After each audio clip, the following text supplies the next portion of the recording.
Portland's Rose Festival, one of the top festivals in the nation, brings with it the sights and sounds of people having a great time.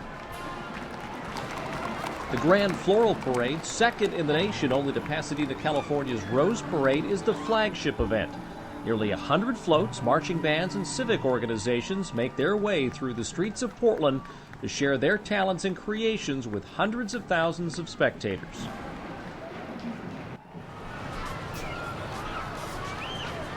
Another main attraction is the Riverfront Park Fun Center, where thrills can be had for daredevils of all ages.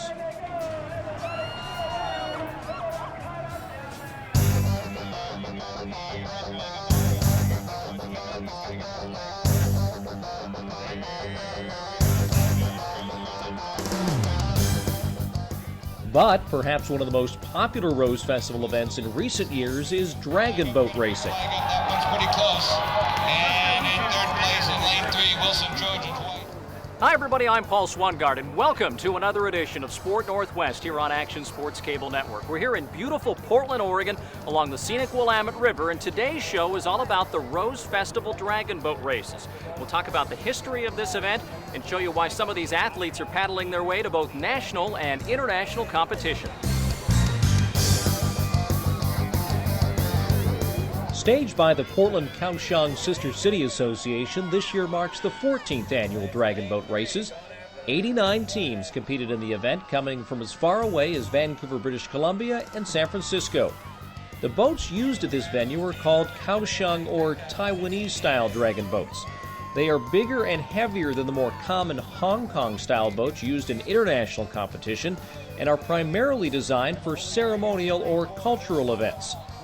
Each boat is just over 40 feet long and weighs 1,760 pounds.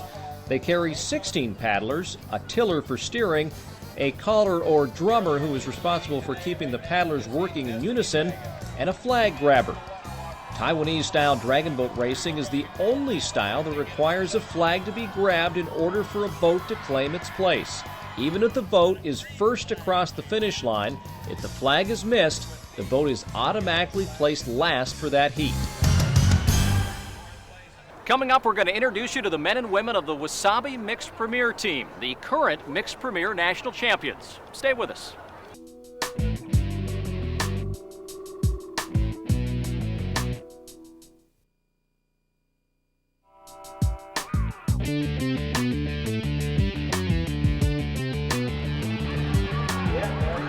Welcome back to Sport Northwest's look at Dragonboat racing.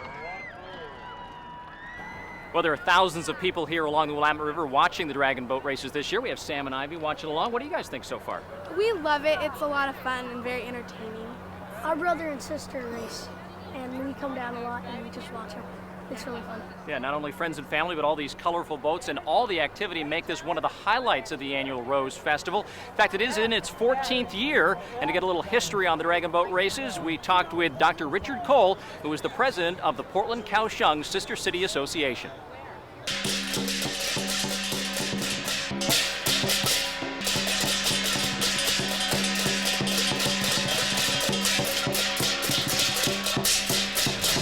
Recognize the special friendship and relationship we have with our sister city, Kaohsiung, Taiwan, for bringing the Dragonboat races to Portland, Oregon.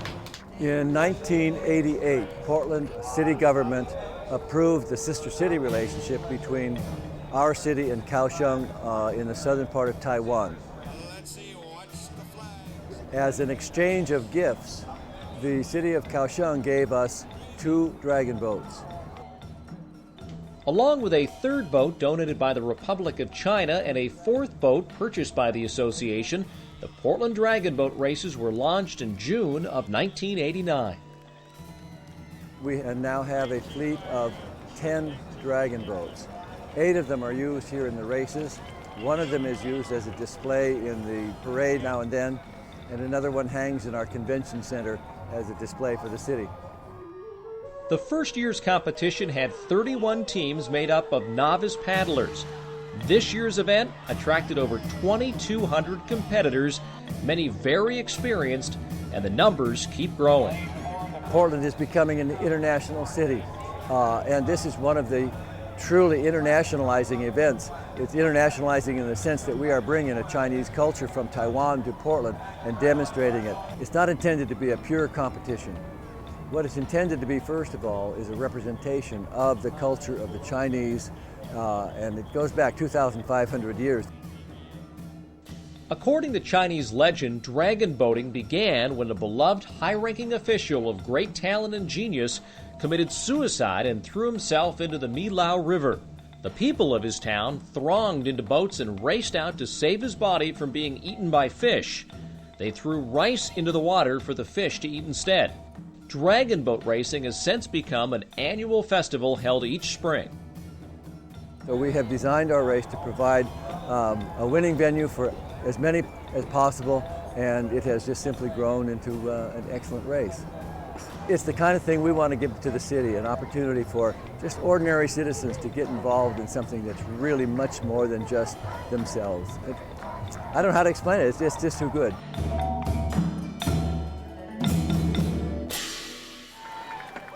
Being a cultural event, most of these teams won't compete anywhere else, but there are a few teams that take their paddling very seriously and will compete both at the national and the international level. The Wasabi Mixed Premier Team of the Wasabi Paddling Club is one of them.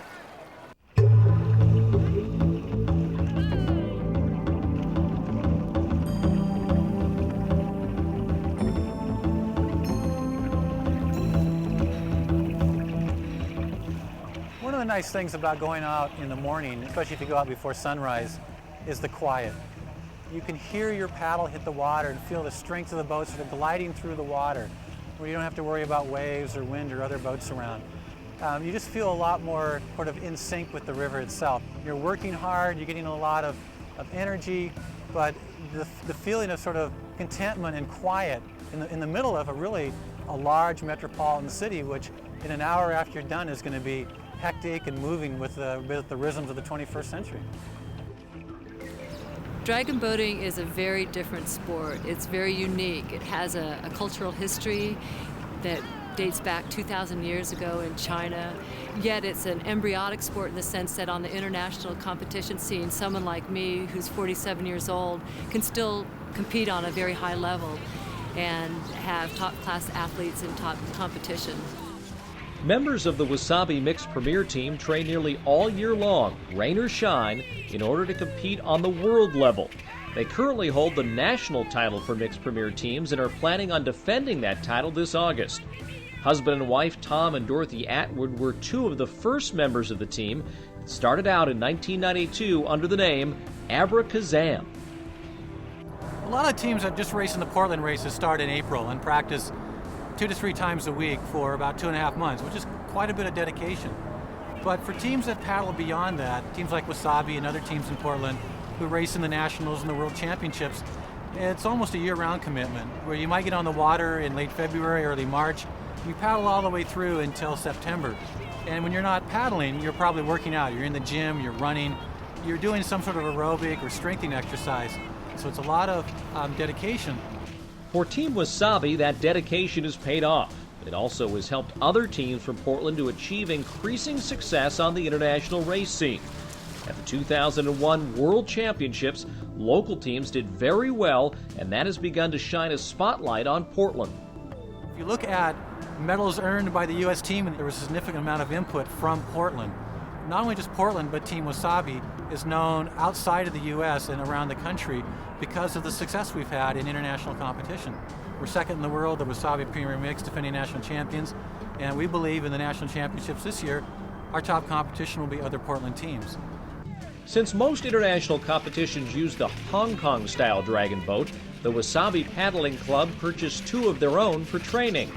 The Hong Kong-style boat is very sleek compared to the Kaohsiung boat and seats 20 paddlers.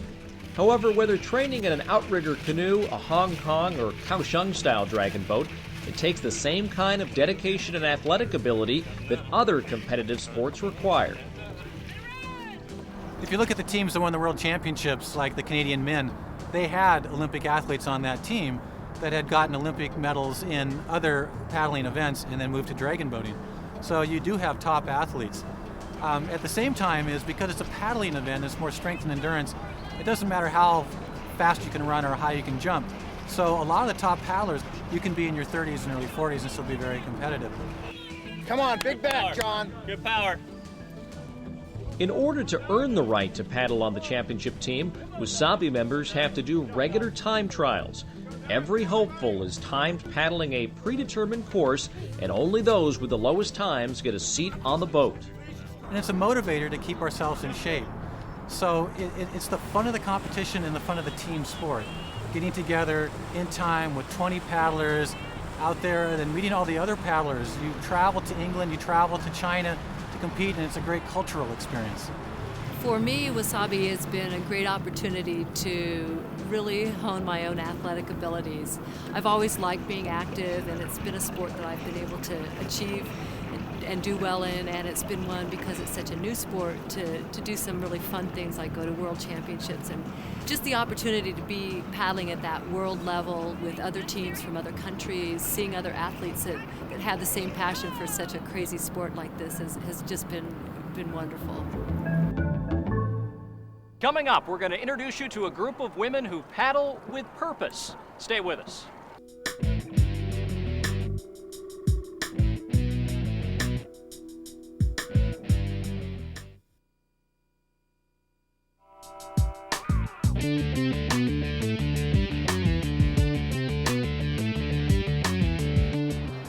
Well, after watching some of these Dragonboat races, you might wonder how they keep these 16 paddlers in sync while they're on the water. In some places like China, you'll see them using one of these, a gong, and they'll just concentrate on the rhythmic sound to keep themselves paddling in unison. In other places, they'll use a drum like this one, which is beautifully handcrafted. And we're now going to introduce you to a guy in Oregon that uses the art of recycling and takes the art of winemaking to a new level to put a whole new flavor into the art of drum making.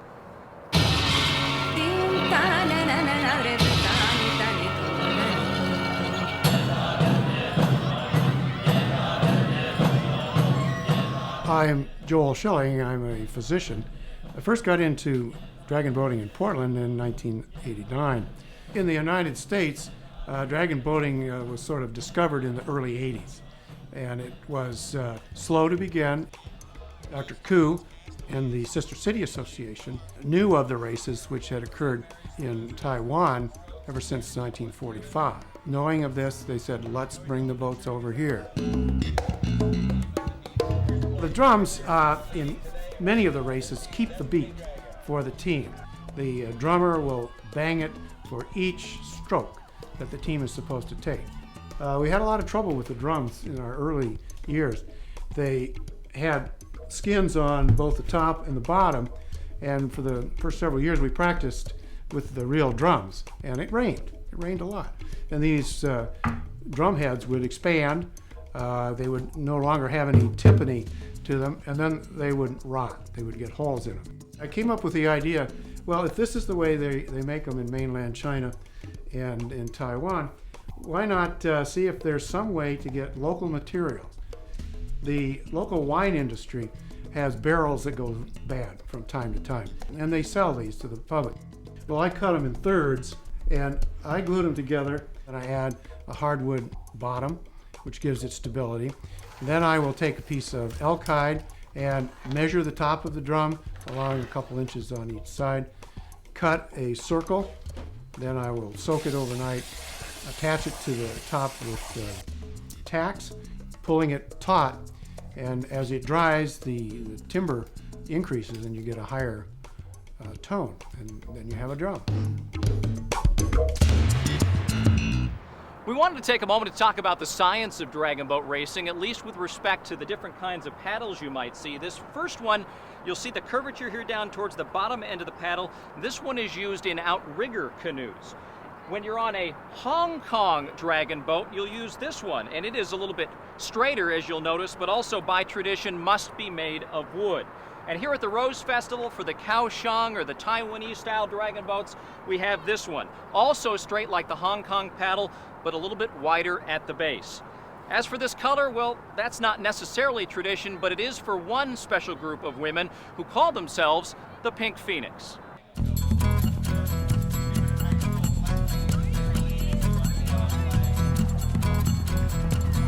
Pink Phoenix is an incredible group.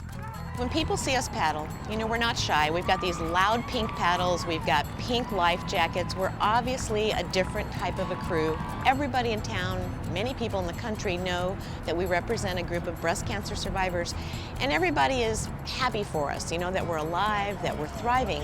But more importantly, in the back of many women's minds is, there but for the grace of God go I. You know, every woman worries about breast cancer. For Fern Carnes, moving from Southern California to Portland was a life or death decision. Being treated for breast cancer, she was looking for a lifestyle change. Little did she know that Dragonboat racing would be just the therapy she needed. I really felt that if I stayed where I was doing what I was doing, I would continue to do poorly, get sick, and maybe die from my breast cancer. The break to Oregon was part of my strategy to stay alive, and it was an amazing opportunity to do that, particularly because of hooking up with the dragon boating. Inspired by a close friend who was diagnosed with breast cancer, Pink Phoenix was founded in 1997 by Dorothy Atwood of the Wasabi Mix team. With the help of the Susan B. Komen Foundation, she launched the group not knowing what to expect. As Fern and the more than 100 women who are now members can attest, Pink Phoenix has become far more than anyone could have imagined. I had in my mind that at the first race of the Rose Festival, and the gun would go off and 4 boats in the heat, and it would sort of be 3 boats would shoot out, and there we'd be, and there'd be on the shore people going, "Come on, Cancer Chicks, you can do it, come on, bring it in," you know, and we thought that would be great. Instead, the gun went off, and it was this. And we came in second in our first race, and we went nuts.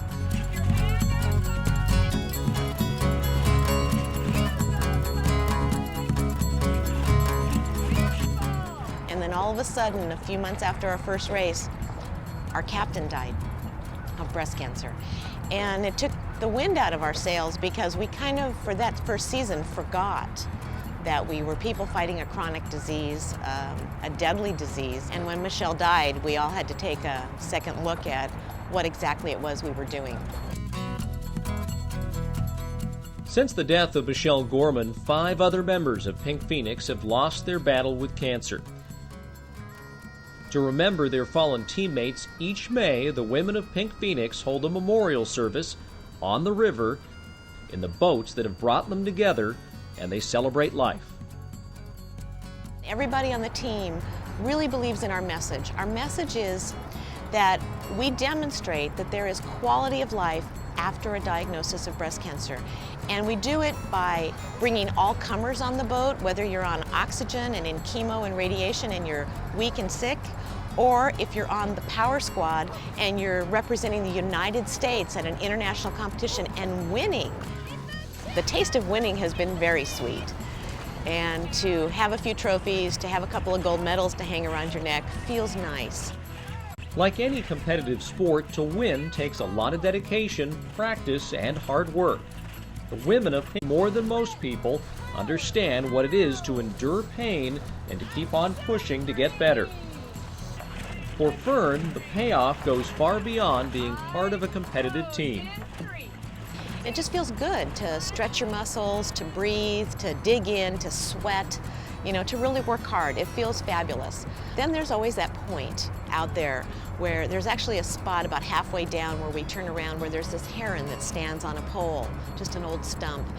And you turn around and you see that and you feel so peaceful, and then you look back at our city, and generally it's at sunrise or sunset and it's bathed in that pink sunlight that we get up here. And I say it every time we turn around and come back, we're the luckiest women in Portland. It just doesn't get any better than this.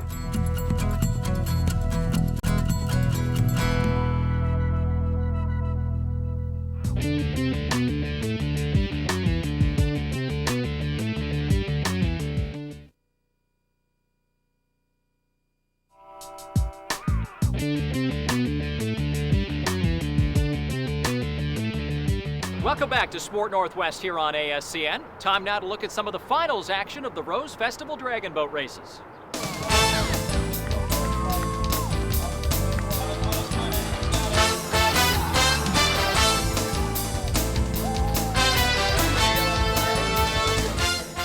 The 2-day event was full of some great competition and some very close races.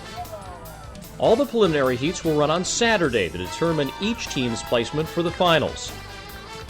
Sunday morning started out with the quarterfinals, then came the semifinal heats, and by late afternoon, the event's finals were underway. With teams like Wasabi, Kai Kaika, Hot Sake, Paddle Me Hard, and SSPMS all reaching for the flag, the winners were determined one by one.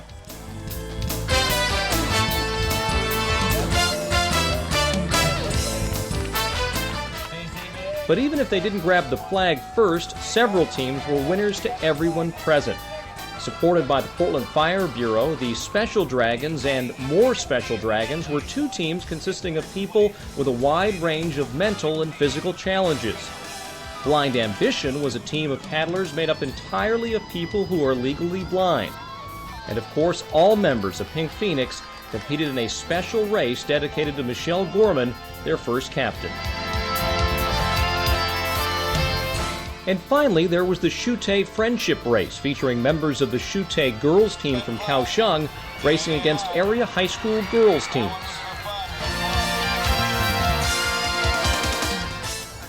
Well, that's going to do it for another episode of Sport Northwest here on ASCN. We hope you've enjoyed our look at the Rose Festival Dragonboat races.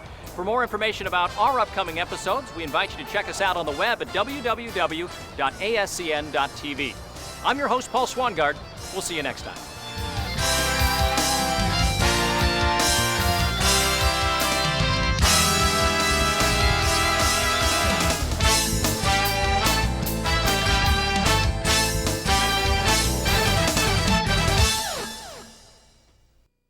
The preceding program has been an exclusive production of Action Sports Cable Network.